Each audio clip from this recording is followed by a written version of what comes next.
Hi, everyone. My name is Sasha Zavacki. I'm a first grade teacher at the Primary Center. I am also an instructional technology coach for my building, and I often help in other buildings too when needed during professional development. What we want to show you is the live instruction in the classroom. So I have a group of board members that are my live students, and I've got Dr. McMahon and Mr. Kennedy here in my classroom. So we're going to go through what a lesson would be like for live streaming students and students in brick and mortar. Before I get started, I wanted to show talk through how we would do a typical day. Thinking at the primary level, we would send out one link that the students could access all day. The students at home would have a schedule that they would follow for the whole group instruction time, and they would log on accordingly to whatever subject we were working on for that day and in time. In the morning, I would review that schedule with my students in the room. And when I first log on the first time with my live streaming students, I would also review the schedule with them so that they are reminded as to when they'll be checking in. If they have any questions along the way, they can write something in a chat box, or perhaps they could just put a question mark or some kind of symbol that's decided between the students and the teacher. We also, if there is ever an issue in the classroom and we needed to address something that was happening at brick and mortar, we could very easily turn off the microphone power pack that we have on, and that would cut out the audio so that you would no longer hear myself talking. And then I can also easily go over to the computer and I can hit the microphone and I can hit the video camera, so I could turn off both. So I'll show you that now. So now you should be able to hear me, but you cannot see me. So that would be something we could do in the classroom to protect students' privacy. So now I'm back on, so you can see me again in the classroom. I'm going to have Mr. Kennedy ask me a random question. He's in the classroom with me, and I'm going to show you that it's not easy for you at home to hear what he's asking. So Mr. Kennedy, if you could just ask a question. Okay, so I can see that my live streaming students, could you give me a thumbs up if you could hear him clearly? Thumbs down if you could not.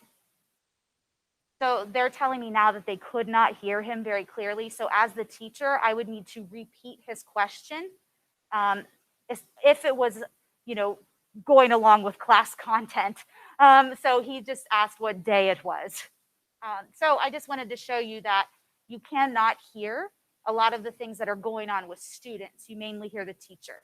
You can see that I'm wearing a face covering, and you should be able to hear me very clearly and be able to hear everything that I'm saying without any difficulty. So before I go on, was there anything else? Yeah, and then live streaming students will not be expected to be in front of the screen for the duration of the school day. We'll have the one link, I know at the elementary level, and then they would have their schedule. So they would know you need to log on at 9 o'clock for our morning meeting and routines.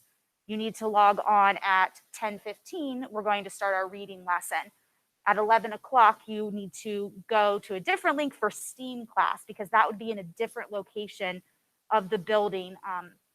So they would have to log in with a new link for special area times. But for me, for the whole day, they would use that same link. I can even make that link so that it's every day for the rest of the school year. It is the same link. So there'll be no confusion on each day logging in and deciding what link am I using. It would be that same one all year long. And every morning we would also review the day schedule. Dr. McMahon's reminding me of some of these things. So without any further ado, I'd like to kind of show you how a live stream instruction video would go with the students at home and those in the classroom. So what I'm going to do is I'm going to share my screen. You won't be able to see me anymore, but you will be able to hear me.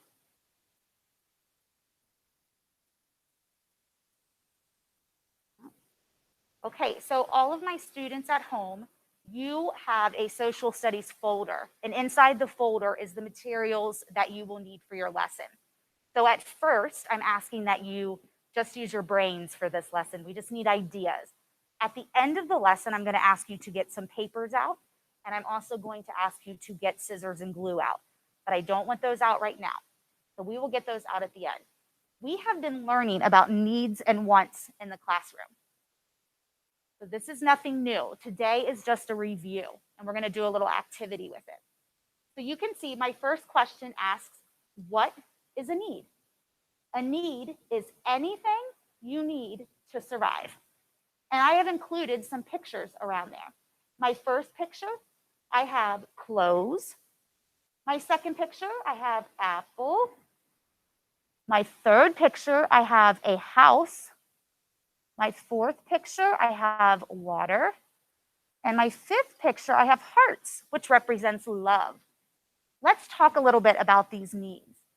Okay, Dr. McMahon, can you tell me, or the class, why would we need clothes to survive? Okay, so I'm going to repeat her answer. She said that she would need clothes if it were cold outside, and that would keep her warm. Exactly. So depending on what the weather is, determines what we wear each day. Okay, Miss Valenta, at home there, could you tell me why we would have a picture of an apple as a need? Well, apples are great to bring your teacher, but they're also a form of food, and we all need food to survive. Our body needs fuel, and it comes from food. Very good. So to summarize what Miss Valenta's answer is for my students here in the classroom was that we need food to survive. So that's very important. It gives us energy. The third picture is a house. A house. Miss Ferguson, could you explain why we would have a house as a need? To keep us dry in the rain. Very good. So it's shelter. It protects us. If it's raining, we could stay inside and stay dry. That's what her answer was, boys and girls in the classroom. I think that was a good answer. Number 4, we have water. Does anyone know why we might need water? Oh, Mr. Kennedy said because we need to keep hydrated, and our body is mainly made up of water, so we always need to be drinking water. The last one, I said that love was a basic need. It is a need that we all have. Can anybody tell me, why do you think you need love? Why do you need love from your mom and dad and your grandma and grandpa? Why would you need that? Dr. Gross? So you feel wanted, you feel part of something? Very good. He said, boys and girls, that we would feel wanted and we'd feel a part of something. If we feel loved, we just feel better about ourselves and we try harder and it helps us learn at school. Very good, everyone. Okay, let's take a look at the next part. My next question says, what is a want? A want is anything you desire to own or do, but it does not help you survive. So I have some video games. I have a picture of a bicycle and a picture of a computer. So these things are all fun and helpful and make our life easier, but that we do not need them to stay alive. Do we have any questions before we go on to our activity? Fantastic. Okay, let's go on the other side here. So now you can see I have a chart. I have needs on the left and wants on the right. So we had some examples, but now it's your turn to think of a need that we have, and then you can also think of want. So we're going to start with our needs first. Okay, Elizabeth, do you have a need? Elizabeth said that we need food. We do. We need food, and hopefully it's good food that you choose. Can I have another need? Let's see. Who haven't I talked to yet? Mrs. Lenz, can I have a need, please? A house. A house. Very good. So we remember that from the front picture there that we were reviewing. And let's come up with one more need. Is Mr. Hagen there? Yeah. Mr. Hagen? Clothing. Clothing. Very important. Okay, great job.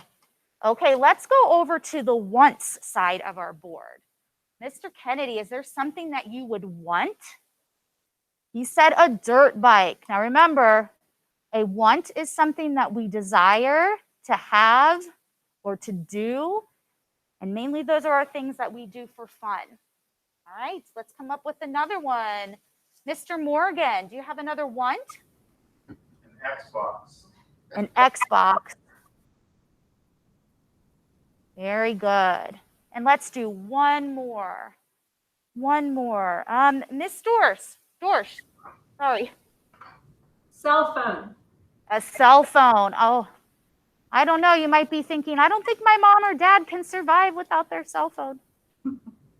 Very good. So now that we have an idea of the difference between a need and a want, now is the time where we can get out our social studies folders. We can get out our scissors and our glue, so we can get that all ready. And what you're going to be doing on your own, so I'm just going to show you the activity, and then I'll let you work on your own here. So we're going to be using this page. It has pictures on it. We have different items. We have an apple. We have a computer, a soccer ball, a house, a t-shirt, a radio or stereo, love, you can see they're hugging, a TV, bananas, and shoes. You're going to cut these pictures out, and then also you have your answer sheet, and you're going to glue them onto the correct side of your chart. So very, very easy. So you're just going to take a look at your pictures and decide if they're a need or if they are a want. And when you are all finished with this, those of you here at school, you're going to turn those into my turn-in box. And those of you at home, you can take a picture and you can send it to email. You could load it to another platform that the teacher uses, and we will check back. And if you have any questions, you could send me an email and let me know. And then we will see you back at 2 o'clock for our math lesson. Have a great day.